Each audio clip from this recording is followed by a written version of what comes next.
it out that the sun shines down its power to all the world and makes the wind blow strong as it will. I wonder how gentle rains can fall upon the land, so lovely earth can stay lovely still.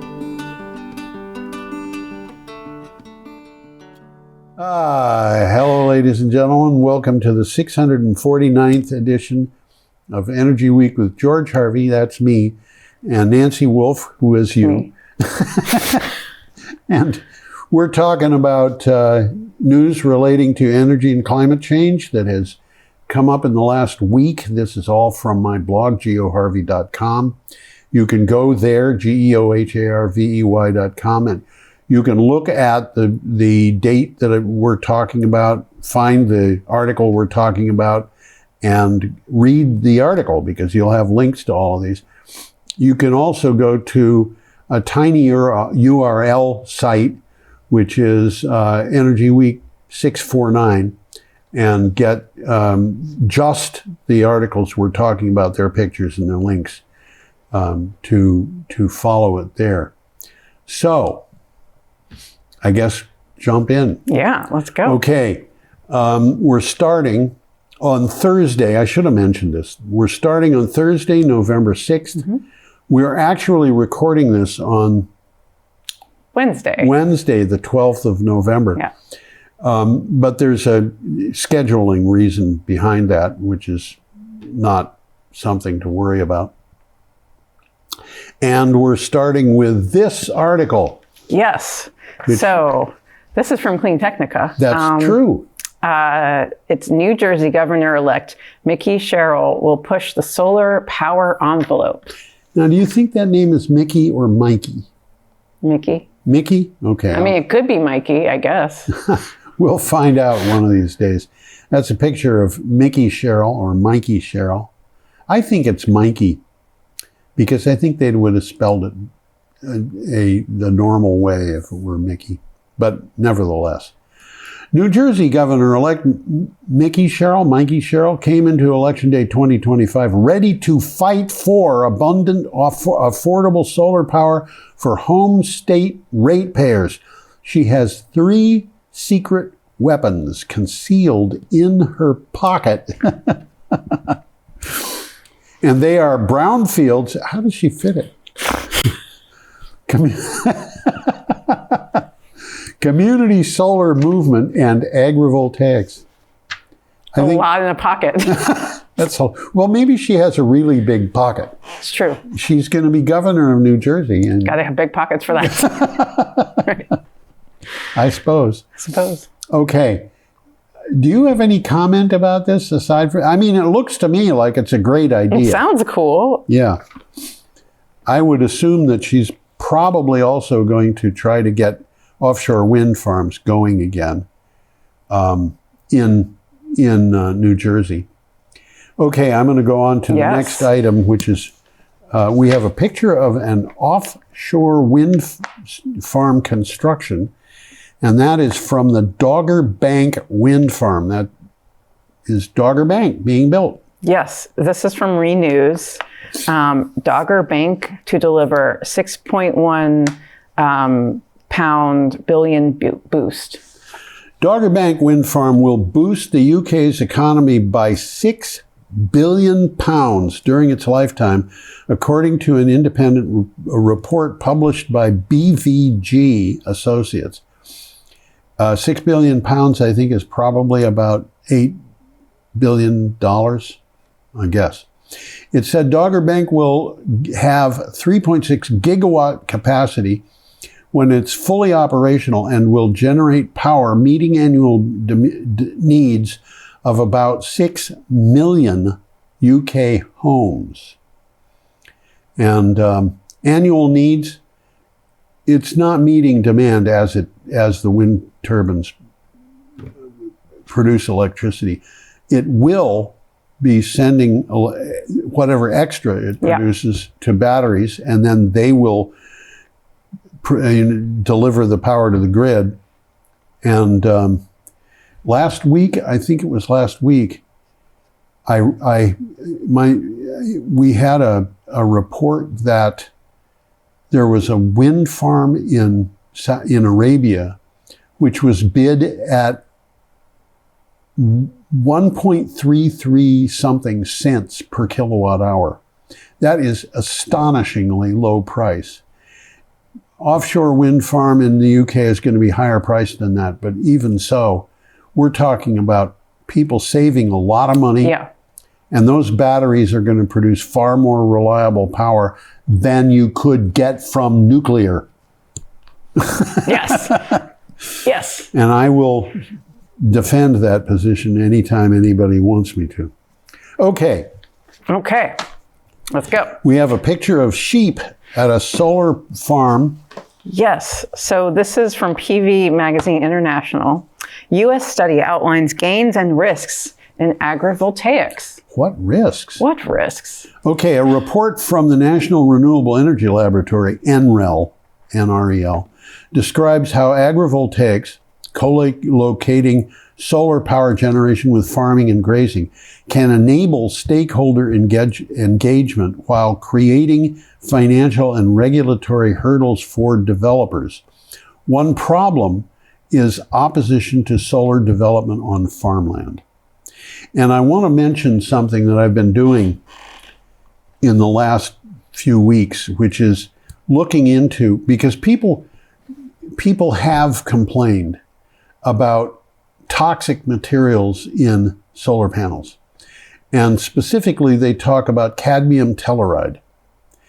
And I got to tell you, cadmium, I used to work in chemical plants, and cadmium was one of those things that I did not like working with because of its toxicity. Yeah.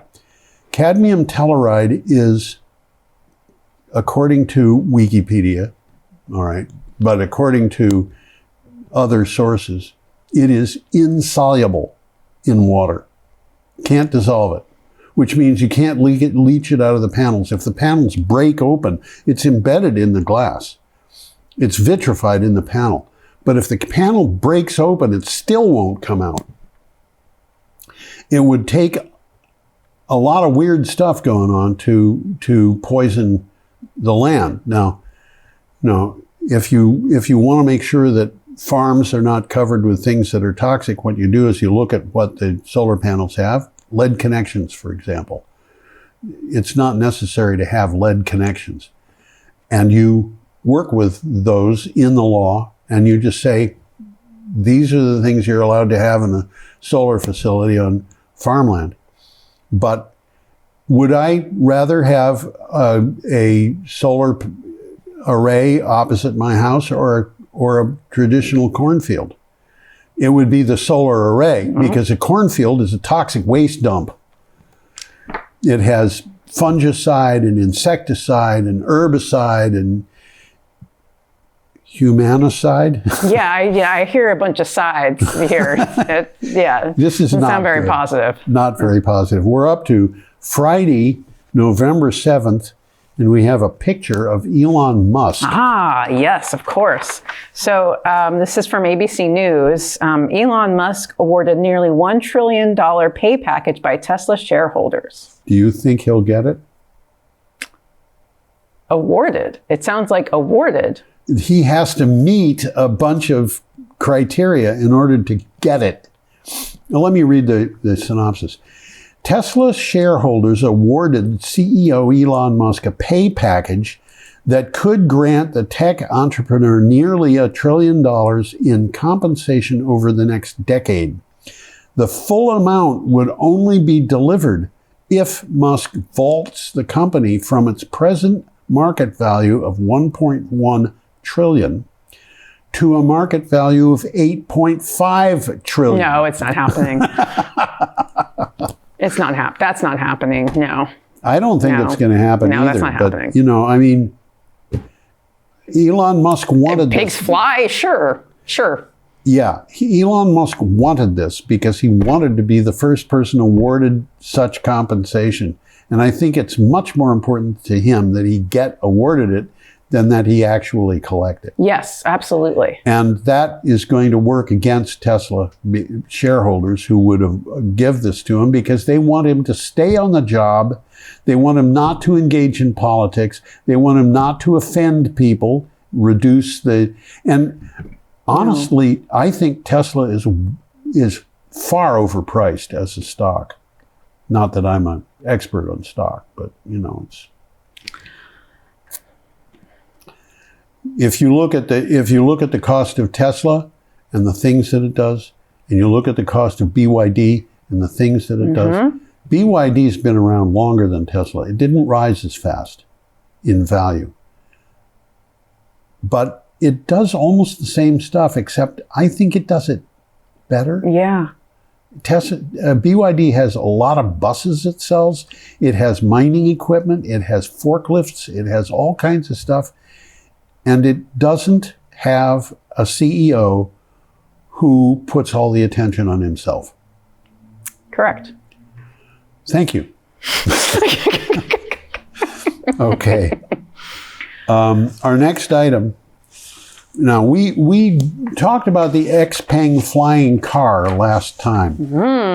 But the problem was the XPENG land aircraft carrier, the item on the left in this picture, was in the picture, and the flying car, the black thing on the right, were at different distances from the camera, so it was really hard to figure out what they were, how big they were relatively. This is from Clean Technica. Yeah, so XPENG unveils A868, a leap toward long-range flying mobility. I don't like that name, A868. It's hard to say.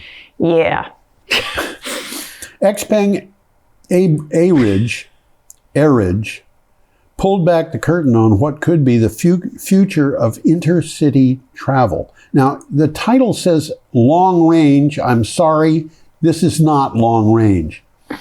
But depending on the city, maybe. Well, if you're talking about New York City, it's probably 60 miles from one end to the other. From the southern bit of Staten Island to the northern bit of and you're forgetting about Brooklyn. I don't forget about Brooklyn. I've lived there. Yep. The A868 vertical takeoff and landing flying car, that is VTOL, VTOL, represents more than just another concept vehicle. It's a signal that the VTOL flying car is entering a new phase in development. Now, what we were talking about last week was that, and you weren't here. I know. Unfortunately. Yeah. The thing that they said was they actually got an order from a bunch of different countries where they were combining into a single order, but I think they might all have been Gulf, Kuwait, Qatar, and so forth. But they combined to produce an order for, I forget whether it was 600 of these or 700. But this is a big order. Well, it's not a big order for Jeeps or something like that, but it's a big order. When you're talking about flying cars, it's probably... Yeah, they're not that common, but yeah. This is probably a bigger order than has been produced for all of them that have been built so far. Yeah. So this is a huge thing. So we had a photo, and this shows the two of them side by side. All right, here is a picture of Abigail Spanberger. Yeah, that is her at a rally. So this is from the Virginia Mercury. With Democrats in charge, Spanberger targets lower energy bills and higher costs for data centers. Fresh off a decisive election night, Governor-elect Abigail Spanberger is promising a sharp turn in Virginia's energy policy, vowing to boost in-state power generation, sounds good, lower costs, sounds better, force data centers to, quote, pay their fair share. That sounds like, yeah. And by the way, that picture, reminds me of the picture, video, whatever you want to call it, that put Howard Dean out of the presidential race when that happened. He yelled something and Yeah. and the media attacked him in a way that I thought was grossly unfair. But it's hard to get pictures of Abigail Spanberger. And so I went with one that I could get. Yes. Yeah. This was from Wikimedia Commons.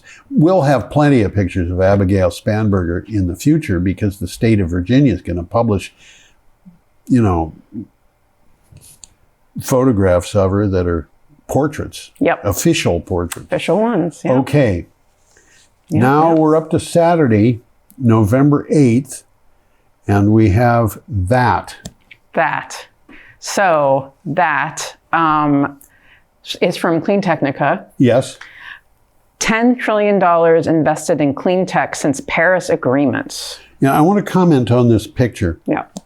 Clean Technica is very strict about the dimensions of the pictures they put up. They have to be 800 pixels by 450 pixels, 445 pixels, something like that. But the result of this was the top and the bottom of this picture were both cut off. And the top, quote, it says, emissions from the richest 10% are the same as the total share of carbon emissions of the rest of the world combined. And below, it says the richest 1% are responsible for double the, and the is carbon emissions of the poorest 50%. So the synopsis for this says, this week Bloomberg reported that $10 trillion has been invested in clean tech since the Paris climate agreements were signed a decade ago. $10 trillion. Annual energy transition investment were over $2 trillion in 2024 alone. And carbon dioxide emissions from the energy sector may have peaked. We will say more about that.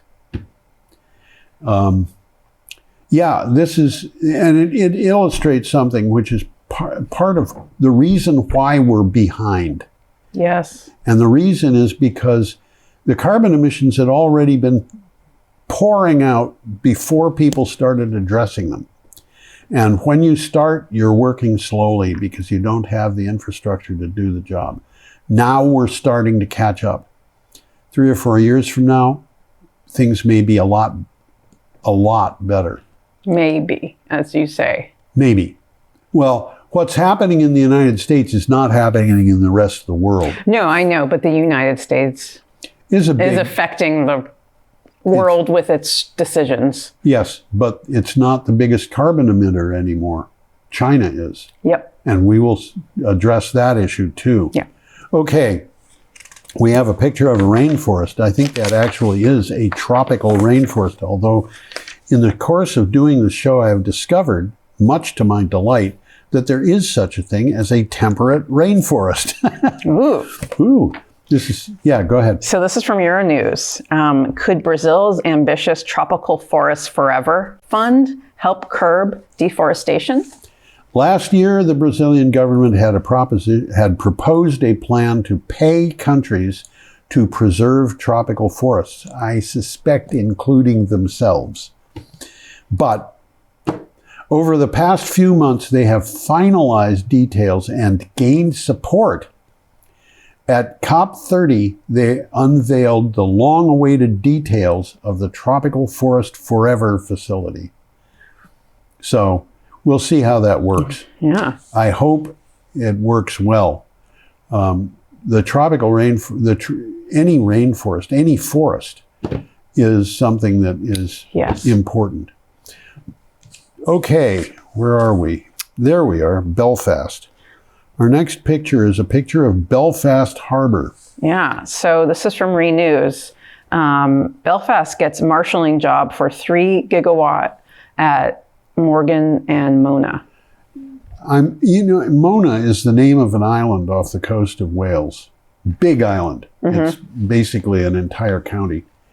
Morgan is an interesting name because one thing that it can mean is sea chanty. Oh. Sea song. More is sea, gone is song. Plans for an offshore wind hub at Belfast took a significant step forward with an agreement worth over £100 million with developers of the Mona and Morgan offshore, I should say, Mona and can't say it. My tongue won't trip. No, it won't. Morgan. I can do that. Offshore wind farms in the Irish Sea. ENBW and JERA, the developers of Mona and Morgan offshore wind farms in the Irish Sea, signed a lease for a terminal to serve as an assembly and marshalling base. And I have to say, when I first read the title of this marshalling job, what's a marshalling job? Moving along. It's moving along. That's what it is. It's a place, a marshalling base is a place where you put things that are needed so they can be moved out to where they're going to be used. I'm familiar with marshalling being commanding an army at the topmost level. But anyway, we're up to Sunday, November 9th, and we have a picture of a wind turbine in South Africa. Yeah, so this is from Xinhua. Chinese-built wind power project improves lives in South Africa. Okay, completed in 2017, the Dayar wind power project stands as a flagship example of China-South Africa cooperation under the Belt and Road Initiative. Beyond delivering wind energy, developers Long Wan SA, that sounds like it should be the name of a guy living in Texas. Long Wan? Am I right? Okay, nurtures local talent, improve livelihoods, and stimulate regional growth. Now, what's happening here? China is taking advantage of its position as the producer of more than half of all renewable energy infrastructure in the world to sell it everywhere in the world and make good friends in the process. So that's what they do. And are they interested in the livelihoods of those people? Maybe. But they're certainly interested in making money because they are the world's arch capitalists. Well, the Belt and Road Initiative has been something that they have been pushing. Yeah. And it's amazing. And the U.S. government is complaining about them being communists, which, according to the official statements that they make, that's what they are. And it's kind of like the People's Democracy of Vietnam or whatever. Taiwan. Is it the democracy? The People's Republic of China, I think. People's Republic of China, but there are a bunch of countries in Southeast Asia that are People's Democracy. And what that means is this is a government of the people, for the people. Yeah. Does it mean by the people? I'm not sure. But what the Chinese are doing is they're making friends and they're selling components and making money. And they're loaning countries money. And in one case, for example, I think it was Sri Lanka, they said, we'll loan you the money for this solar farm, wind farm project, whatever it was.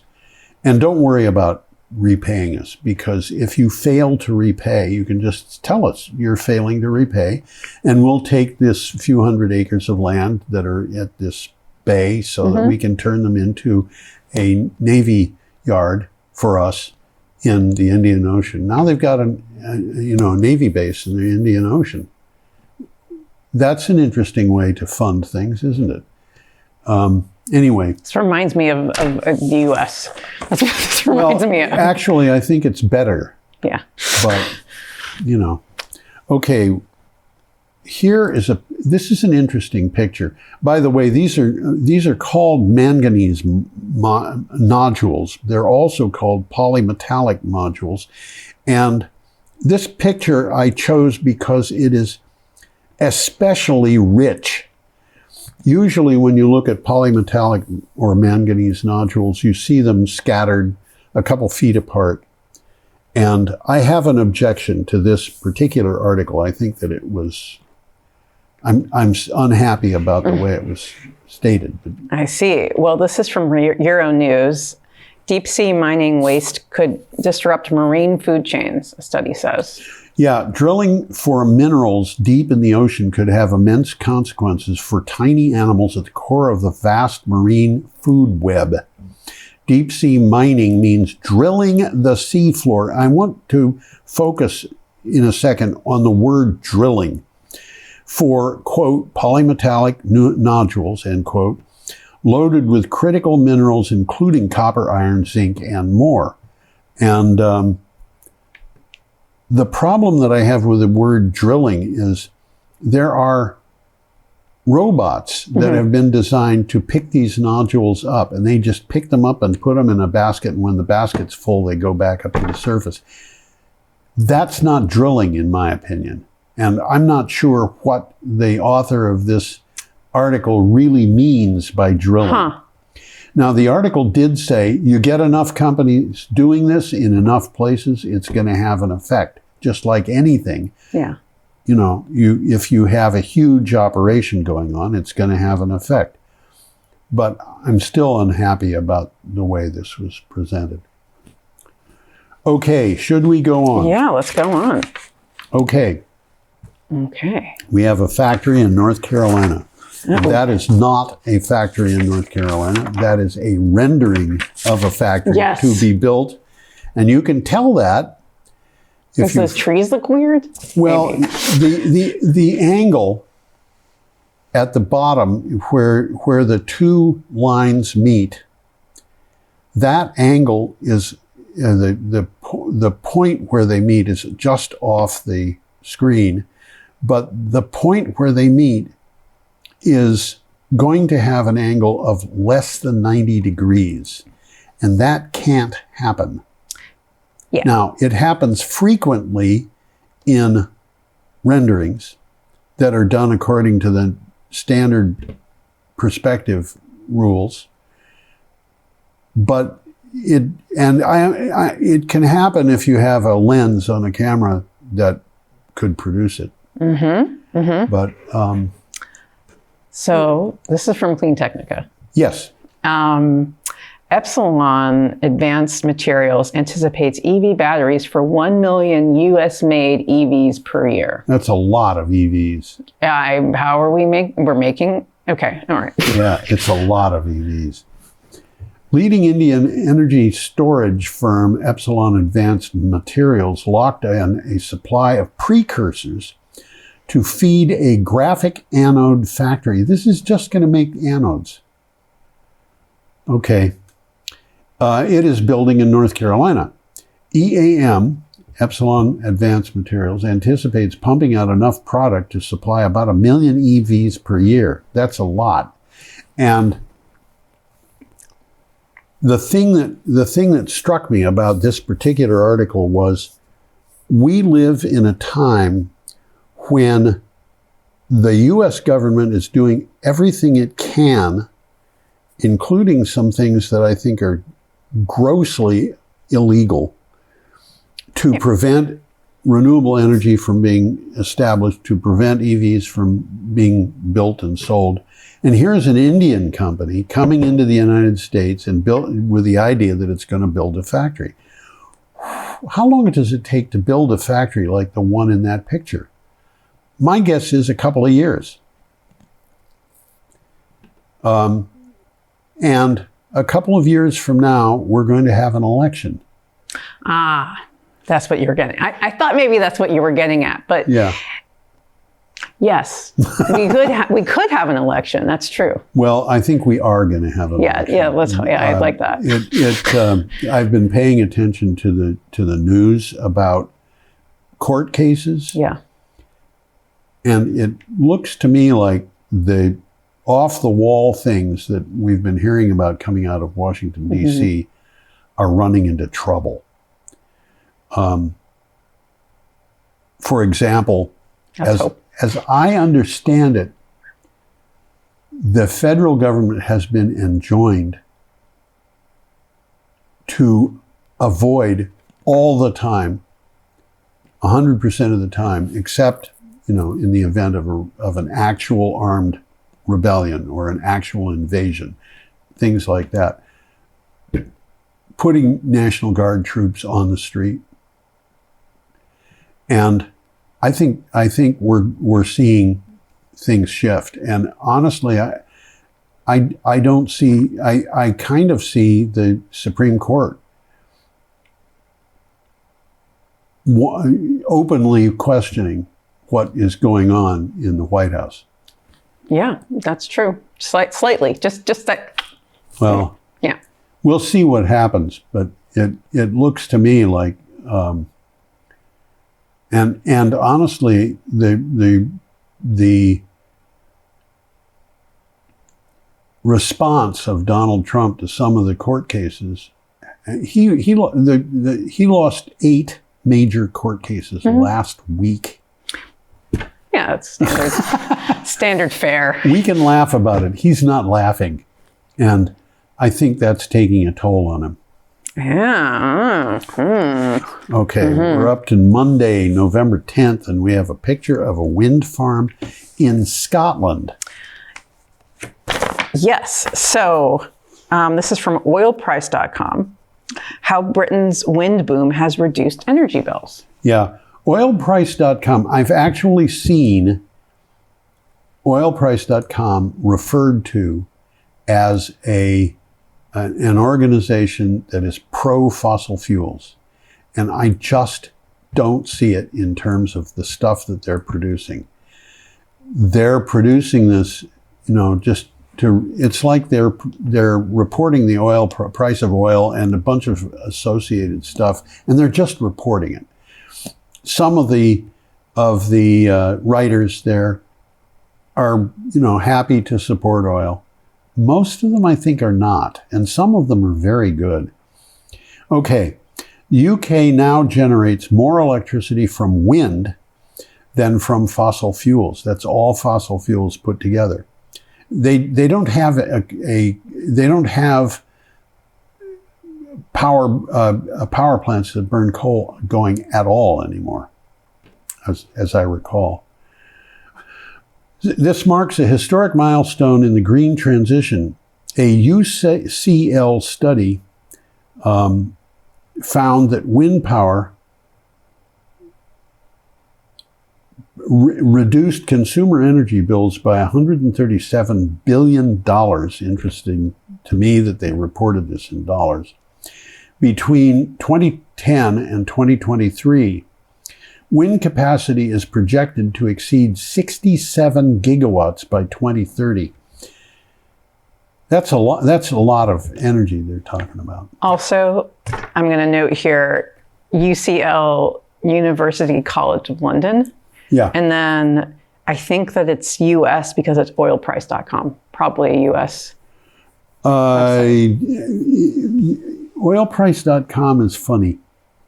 Yes. They have spellings of words that are British sometimes. And I think the person who wrote this might have been an American, but they're generally speaking, they have pretty good writers at oilprice.com.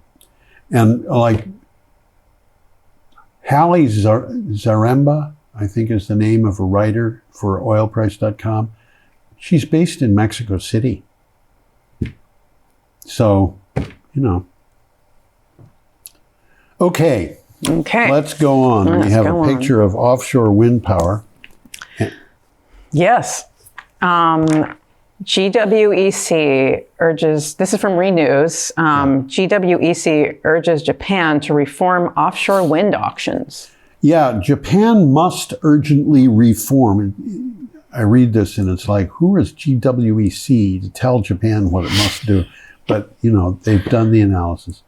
Japan must urgently reform its offshore wind auction system and establish a public-private forum to guide policy and investment if it is to regain momentum in its clean energy transition, according to a white paper by the Global Wind Energy Council, GWEC, and Renewable Energy Consultancy, OWC. So the Japanese have been, after Fukushima, the meltdowns at Fukushima Daiichi, they shut down every nuclear plant they had. And they went through a couple of years of hardship, not horrible hardship, but hardship, because they had been reliant on nuclear power and people had to stop using electricity the way that they had been for air conditioning, for heating homes and stuff.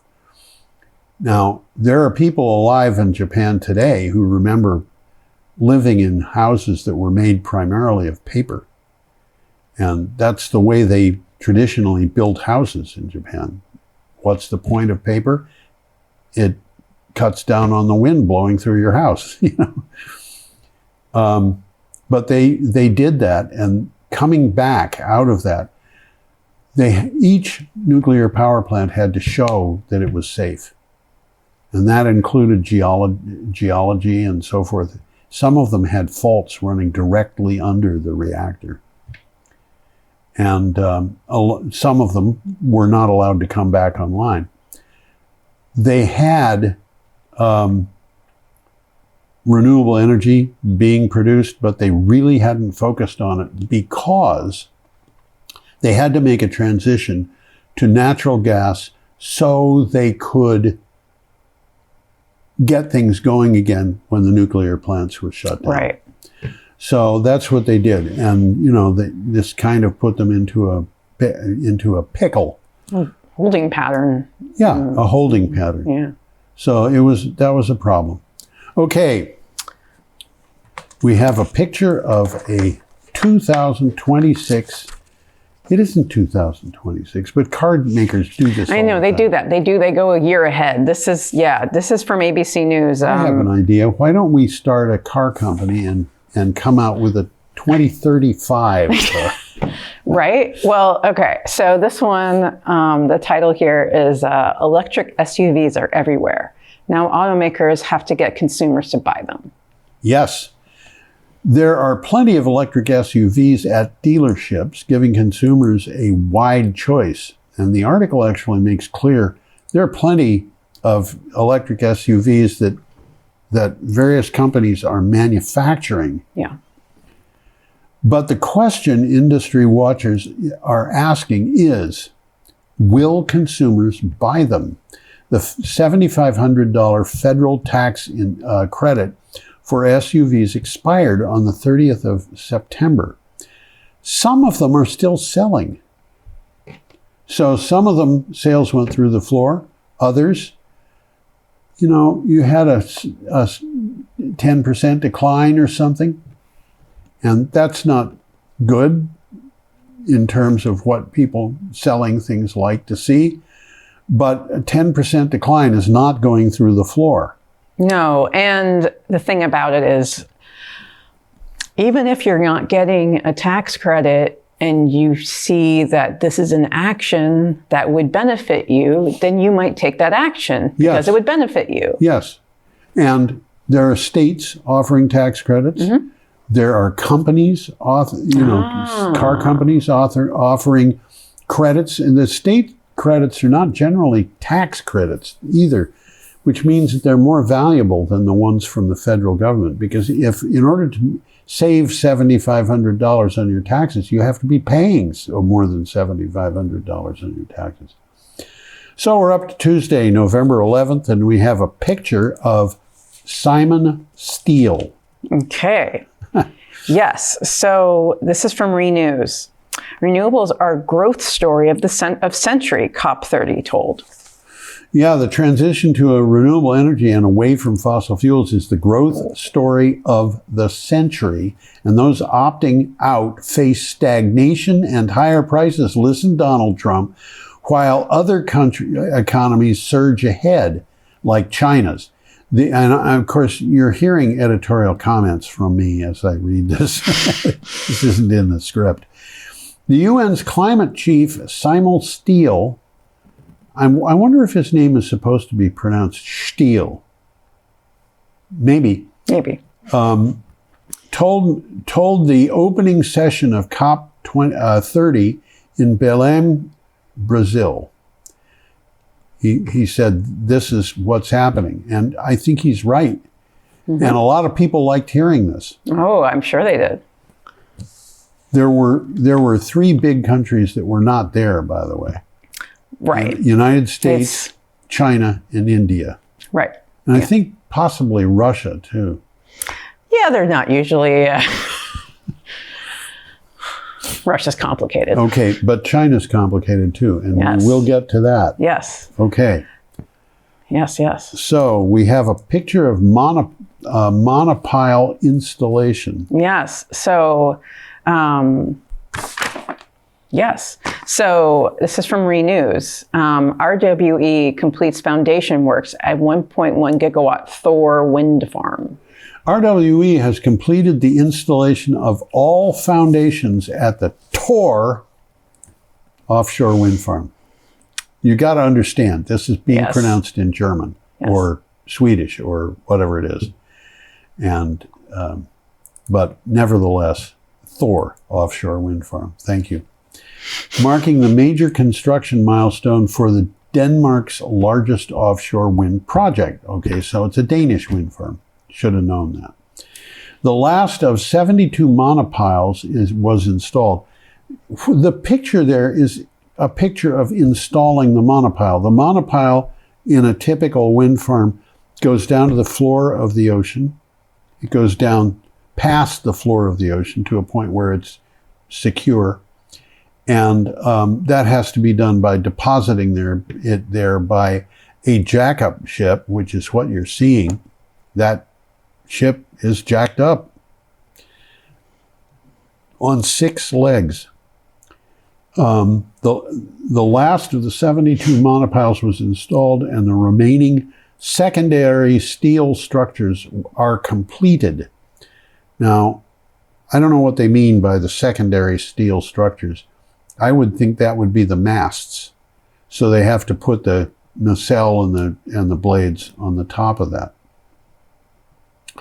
Okay. We have a picture of it's a fun one. Kino Energy flow battery. Ooh, flow battery. Okay. I know I've done this before, but I'm going to do it again, explaining how a flow battery works.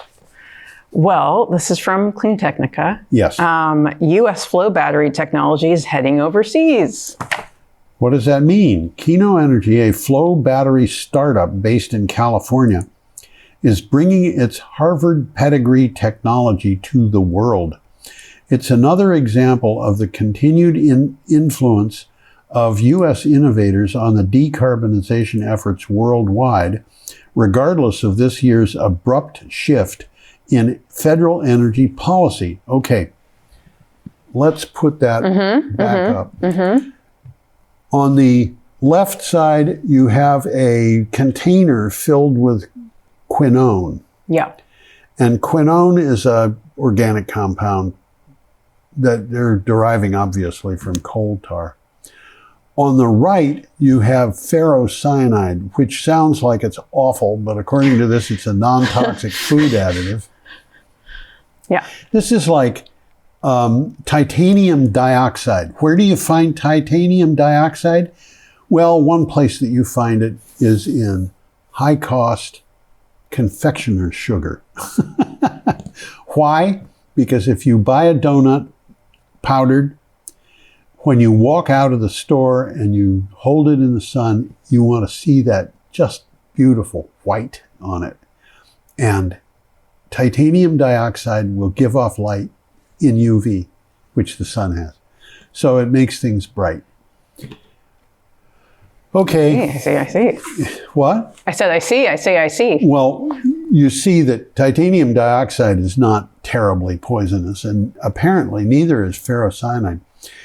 What happens is in these two cylindrical things at the bottom are pumps, and one pumps material out of the tank on the left, the other pumps it out of the tank on the right into this thing between them. And the thing has two ways that the material can flow, and they're separated by a membrane. And then up at the top, the material in that thing in the middle, I forget what that's called, distributes them back into the tanks. And that very near presence with the membrane between produces an electric flow. And there are a bunch of advantages to these. For example, how big is the tanks? How big are the tanks? They can be as big as you want, and this thing will hold more or less energy depending upon the size of the tanks. And so if you want to double the number of megawatt hours the thing's holding, you just make the tanks twice as big. Now, there are other ways to do it, which means changing the chemistry or something like that, but there's lots of different ways that chemistry can be done using this system. Did I read the synopsis? No. Okay. Thank you very much for paying attention. Keno Energy, a flow battery startup in California. I did read it. Oh. It's another example of continued influence of U.S. innovators in decarbonization efforts worldwide.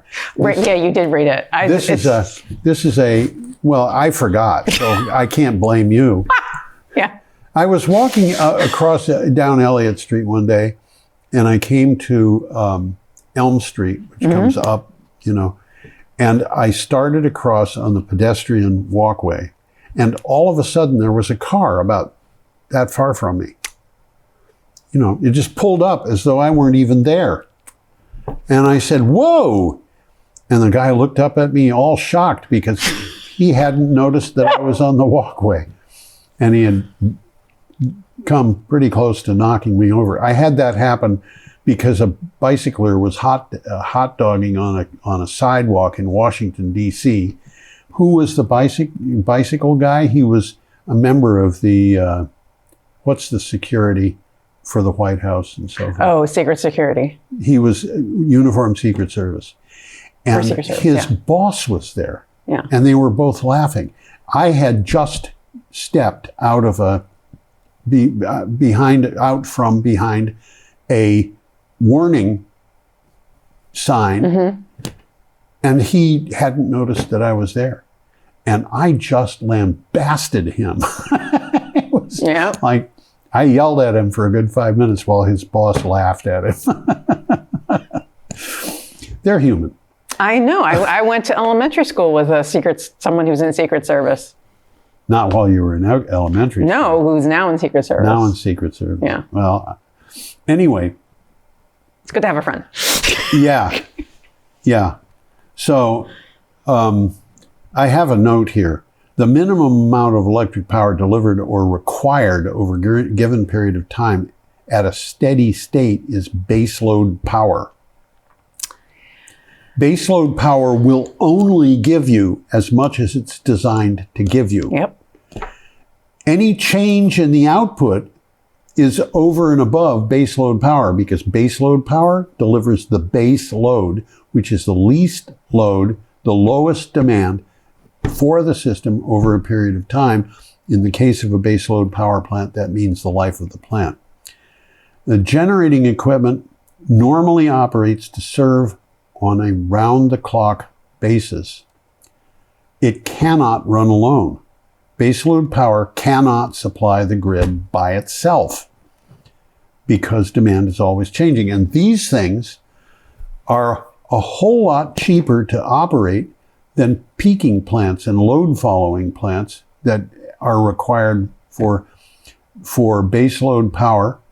And because of that, they're a better solution. Batteries, big batteries, are a better solution for the backup required by baseload power than the fossil fuel backup that we'd always depended on. So why are we using baseload power?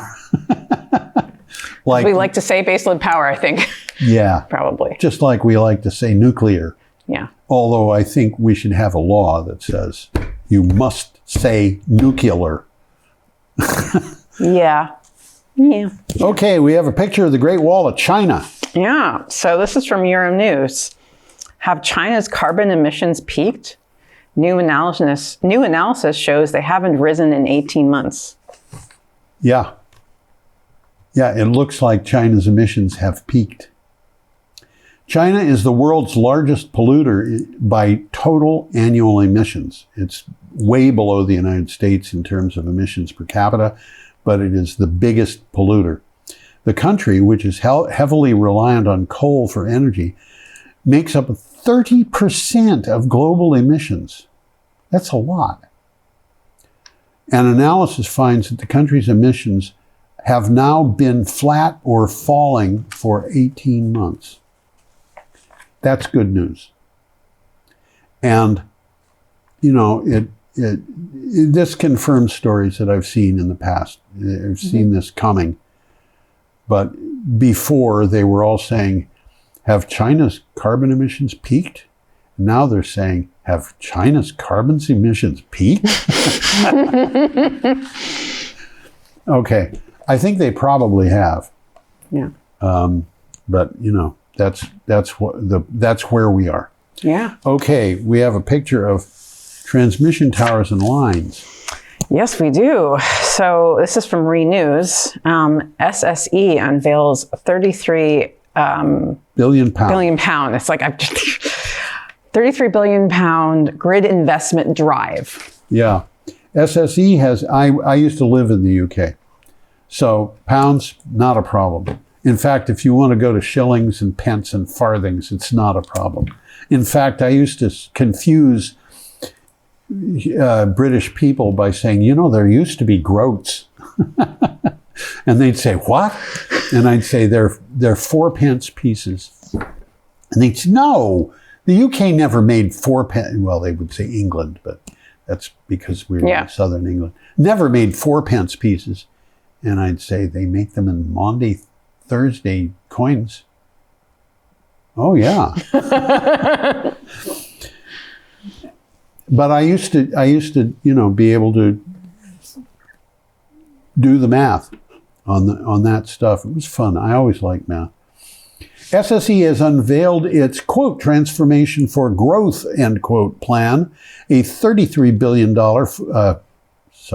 pound, fully funded 5-year investment plan that will significantly increase its focus on UK energy electrical networks in what the company says is a, quote, once-in-a-generation opportunity, end quote, to upgrade national energy infrastructure. And I don't understand a word of what that means. I mean, you know, I like these words, but I'm not sure they mean anything. But, you know, I think someone will say this is a once-in-a-generation opportunity when they want to talk about the opportunity. It's once in a generation. That's how important it is. Yeah. Well, it's 33 billion pounds, and that's a lot of money. And the UK electricity networks and upgrade national energy infrastructure. These are words that have meanings, but I don't know what it means in this particular way that they're saying it. Yeah. Yeah. Okay. Now we have something that doesn't sound terribly important, and in fact, the picture doesn't look terribly important, but there it is, and it has wind turbines in it. It's the Hornsea offshore wind farm.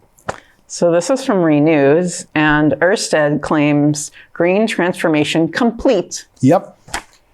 Ørsted claimed it will be the first energy company to complete a green transformation after it met its 2025 decarbonization target.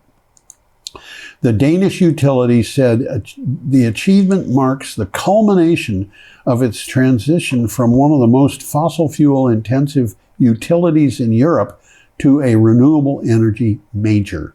Now, in the old days, before Ørsted was called Ørsted, it was called DONG, D-O-N-G. Yeah. And that was an acronym for its previous name, which was Danish Oil and Natural Gas.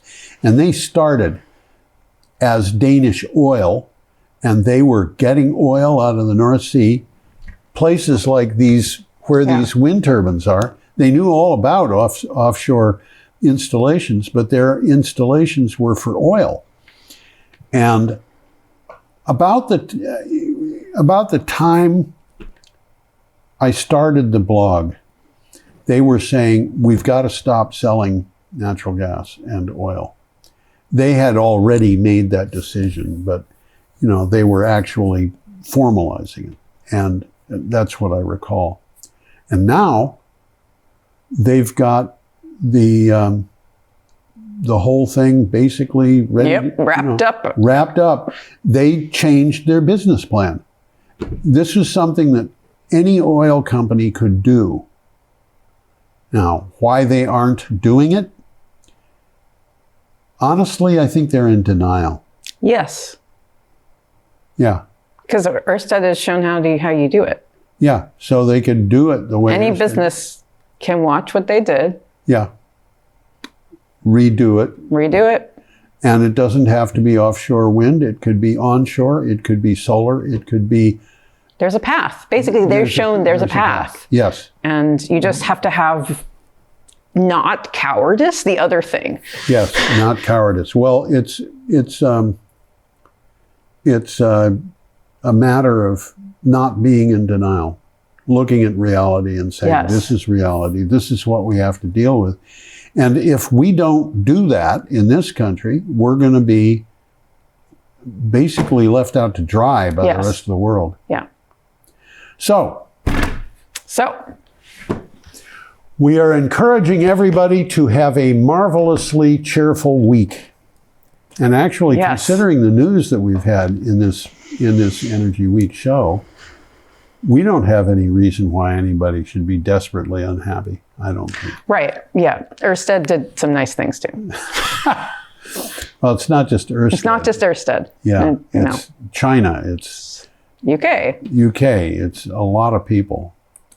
We're not thanking Donald Trump, but maybe he'll get what he deserves. We should end this show. Okay.